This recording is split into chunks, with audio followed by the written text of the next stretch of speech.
90 days ago, I was tired. Not the kind of tired that sleep fixes, but the kind that comes from living a life that doesn't feel like yours. I wasn't doing anything wrong exactly, I just wasn't doing the things that actually mattered. So I made a quiet decision. No big announcement, no vision board, just 10 small habits. And what happened over the next 90 days changed everything. Stay with me. Habit 1. Stop reaching for your phone first thing. The first thing I changed was the first thing I did every morning. I stopped reaching for my phone. I know how that sounds.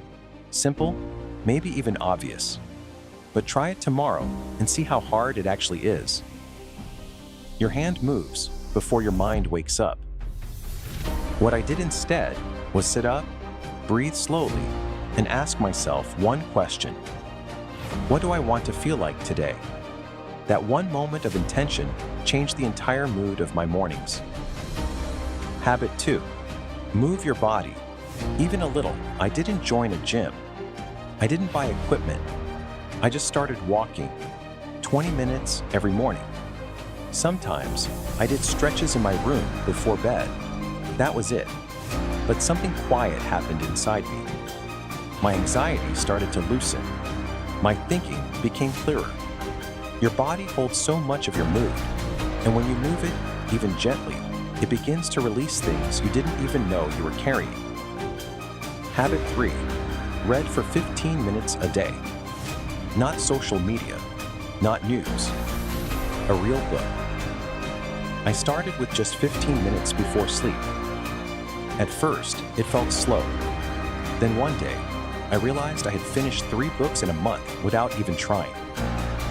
Reading is the quietest form of growth. You're borrowing the wisdom of someone who spent years learning something and taking it in over a cup of tea.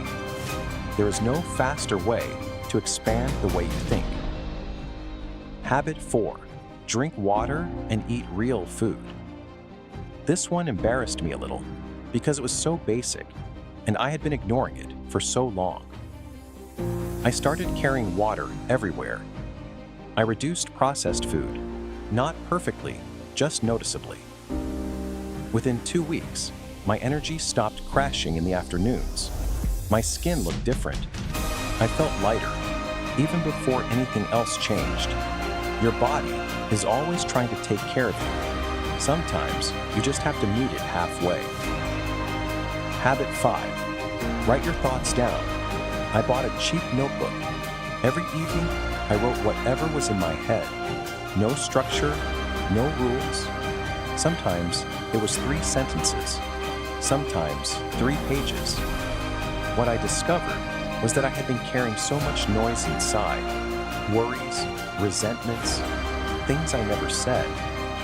Getting them out of my head and onto paper made space for something calmer to live there. Journaling didn't solve my problems, but it helped me finally see them clearly. Habit 6. Quietly distance from draining people. This was the hardest one. There were people in my life who every time I spoke to them, I felt smaller. Not because they were evil, just because our energies didn't match anymore. I didn't make a dramatic exit. I just stopped calling as much. I stopped explaining myself. And slowly, I noticed I had more energy, more peace. You are allowed to protect your inner world. That is not selfishness. That is self-respect. Habit 7. Do one uncomfortable thing per week. Every Monday, I wrote down one thing I had been avoiding. One difficult conversation. One application. One skill I kept putting off. And I committed to doing it before Sunday. Not because I wanted to, because I knew that the life I wanted was sitting just on the other side of the things I kept running from. Small acts of courage, done weekly, quietly rebuild your belief in yourself. Habit 8. Limit social media. To 1 hour, I didn't delete it. I just gave it a time limit. 1 hour a day, and then the phone went down. What shocked me was how much time I suddenly had. Hours I didn't know existed. I had been telling myself I was too busy. Too busy to read, too busy to exercise, too busy to build anything. But I wasn't too busy. I was just scrolling. Take your time back. It is the most valuable thing you own.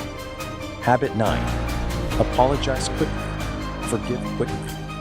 I made a decision to stop holding on to offense. When I was wrong, I said so, fast, without pride getting in the way.